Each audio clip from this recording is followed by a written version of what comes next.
Bonjour, welcome to this brand new lecture on cognitive functions.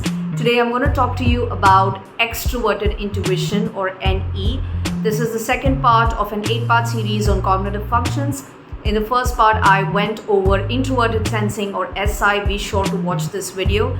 And the opposite of introverted sensing is extroverted intuition. So why the heck should we care about NE or extroverted intuition or introverted sensing? These are cognitive functions. Now, cognitive functions are basically the psychological forces or the psychological processes that drive our behaviors. They are a set of motivations, a set of thoughts that when combined together produce behaviors in us. And what is visible to an outsider is of course these behaviors, but what they don't understand is the invisible parts.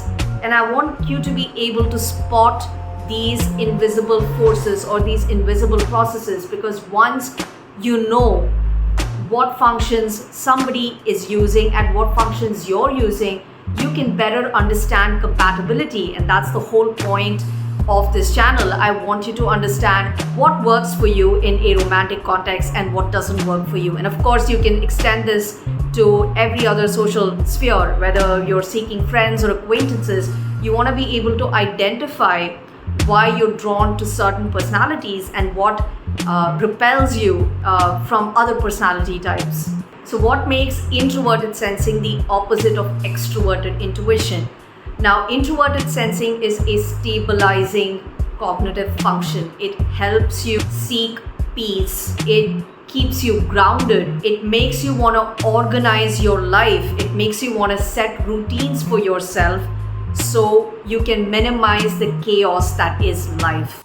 And by contrast, extroverted intuition is a cognitive process that wants to indulge in the chaos, that wants to seek new possibilities, that wants to explore new ideas, that wants to explore new pathways, because extroverted intuition is convinced that there are many paths that can lead to many destinations, and why the heck should you choose one path and one destination? That's what introverted sensing is all about. Now you have to understand, extroverted intuition is, at the end of the day, intuition. And intuition is a form of perception. And what is perception? Perception is being able to gather information using your senses, your sight, your hearing, and suddenly becoming aware of this information. So it's an information gathering process. That is what perception means. And it's extroverted, which means that extroverted intuition wants to explore these possibilities, these ideas, everything in the abstract world for itself, but it also wants to share this information, since it's extroverted, with others. Now, the end goal of extroverted intuition is amusement. You amuse yourself by exploring all these many possibilities. You can keep entertaining yourself all day just thinking about ideas. You don't have to necessarily execute. You don't have to seek these possibilities. Just thinking about them brings you a lot of joy. And you want to simultaneously be able to share this amusement with those around you. Now, the personality types that use extroverted intuition as their dominant function are, of course, ENTPs and ENFPs. There's a lot of stereotypes that ENTPs and ENFPs tend to ramble a lot. They tend to jump from one topic to another topic to another topic, and they can just keep a conversation flowing. Now, some of the stereotypes are obviously true. Now, that's not to say that an ENTP or an ENFP cannot stick to one topic, that they feel compelled to jump from one topic to the other topic to the other topic. And this is certainly not a foolproof way of figuring out someone's personality type. In fact, recently I had this amazing connection with an ENTP dude, and until we both ghosted each other, which is a tragedy, but it was really hard for me to spot his NE, because he would stay on the topic to the point where I confronted him, are you sure about your type? Because I don't see NE come up for you. You seem to be very laser focused on what we're discussing. But the only telltale sign of his NE was his optimism. He had plenty of optimism. And that's what made our conversations so engaging. In my throes of despair, when I would tell him that all doors are closed for me, he'd be like, "Why do you need a door anyway? You can dig your way out through the floor, or find a window, or scream for help, or search your own pockets and you might find the key to unlock the door." So this is what NE looks like. It's possibilities after possibilities after possibilities. And remember, you never settle for one. You just keep exploring, because exploration is fun, and that's the whole point of NE. Now, that's not to say that other types cannot be optimistic. They certainly can from time to time. But when it comes to extroverted intuition occupying a dominant position in the psyche or one's ego, the indulgence into these possibilities is certainly higher than it is for the other types. Almost sort of this restlessness, because they don't want to settle on that one option. They want to explore other options, no matter how impractical those options are. They like taking risks. Again, risk taking is a behavioral trait, but the cognitive function that we're talking about is extroverted intuition, which drives this risk-taking behavior.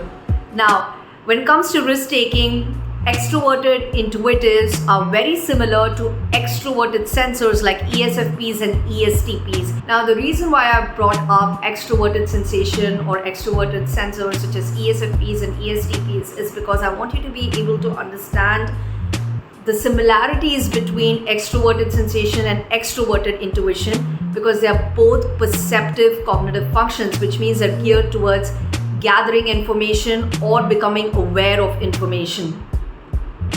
But they're also drastically different. Now, speaking about the similarities, yes, extroverted sensors and extroverted intuitives tend to be more accepting or ready to take risks. They're more accepting of risk-taking behaviors. They tend to be more adventurous, more out there, exploring all of the things that excite their senses, excite their minds. And regarding the differences, and this is the biggest one, extroverted sensation or SE or extroverted sensors want to grasp reality, whereas extroverted intuition or extroverted intuitives or NE users want to explore the realm of ideas and possibilities.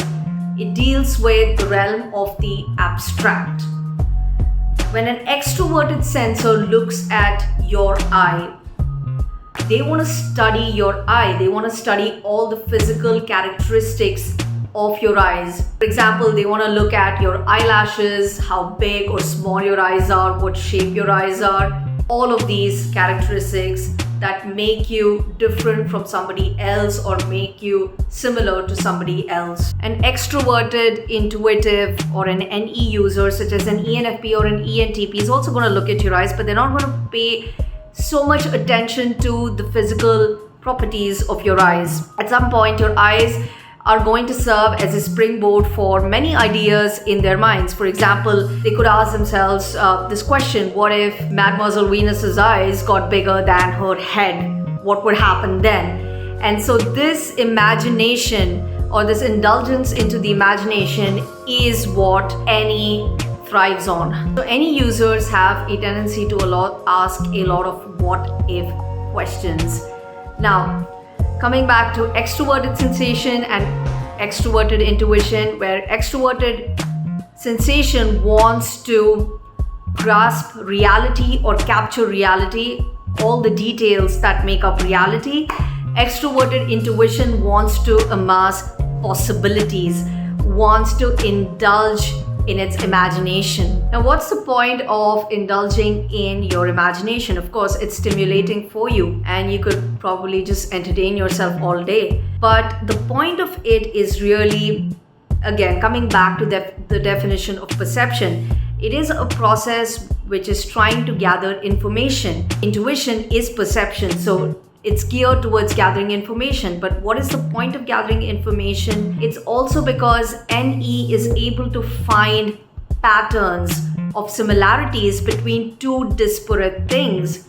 And that's just fascinating for any users. I'm just going to give you an example since I am an any user as well, being an INFP, but it's not my predominant cognitive function. It's the second function. So let's consider two disparate things: a toothbrush and a fridge. Now, how do you find a connection between both of these objects? A fridge helps you store food and a toothbrush helps you clear out food from your mouth. A fridge is like a mouth and we store food in it. So why don't we brush the fridge and clean or clear the food out of it? So that's just NE in work. This may seem like nonsense, but NE doesn't really care. It wants to just keep exploring connections, exploring possibilities, and have fun. Now, don't get me wrong. I'm not implying that extroverted intuition or NE is nonsense. It's a cognitive function that helps you see more than the obvious. For example, you'd say a toilet is where you want to get rid of what your body doesn't require anymore. But when you use extroverted intuition, you put the lid of the toilet down and the toilet suddenly turns into a chair that you can sit on, that you can bring your laptop to and get typing. You can also use the toilet seat as a chopping board, as gross as it sounds. But that's just NE in work, or it could be a canvas for your art. You could paint your nails on it. So there are multiple uses of the toilet. So as you can see with these examples, with NE, you can look at the toilet serving multiple functions, not just that one function that the toilet is traditionally associated with. NE wants you to lose your rigidity. NE wants you to explore possibilities. NE also helps you to apply knowledge that you've gathered in one field to another field which could be completely unrelated. For example, biology studies evolution, the structures of living organisms, while philosophy studies fundamental questions about existence, knowledge, reason. So if both of these fields have to overlap, you could suddenly get curious about the evolution of thought or the evolution of the modern mind. How do you have these thoughts that you have? What is the origin story of your thoughts? Do they come from religion, family, culture, the place that you grew up in, etc.? Is there something as an original thought, or do you have thoughts that others have thought of already? Again, that's an example of how NE works. So to sum it all up, NE or extroverted intuition is all about receiving information and playing with that information. That's all it is. So it's really simple. If you want to know if someone's using extroverted intuition, all you have to look at is how open they are to listening to new ideas. Do they welcome new ideas, or do they tend to be closed off? Do they feel that their entire life is this experience? Are they always full of random ideas, possibilities, aspirations, dreams, feeling this compulsion to chase things that are novel, that are impractical? And consequently, do they get a lot of feedback, or are they labeled as impractical, lacking common sense, being careless, clumsy, scatterbrained, inconsistent, unreliable, unpredictable, irresponsible, frivolous? Now, Jung says that the consistent theme in the life of an extroverted intuitive is this compulsion to chase something novel.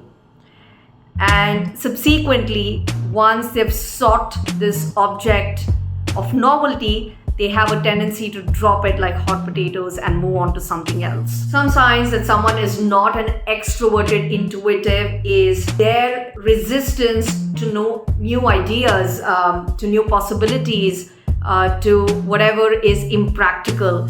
When you see them stick to the tried and tested, the familiar, when they order their lives around their routines and their structure, when they're very responsible, when they struggle to just jump into a situation without a plan. So these are the signs of someone who has low extroverted intuition or NE, but high introverted sensation or SI, because SI is all about stability and seeking peace. So remember, extroverted intuition's opposite cognitive function is introverted sensation. And this is what Jung precisely talks about. If you have high intuition, then chances are that you repress the opposite cognitive function sensation, because the two cannot exist in tandem, because sensation is about reality and intuition is about possibilities. Alright folks, that's a wrap. Be sure to watch the next lecture on extroverted sensation or SE. Until next time, don't get complacent. Love you, love me, love Mademoiselle Venus.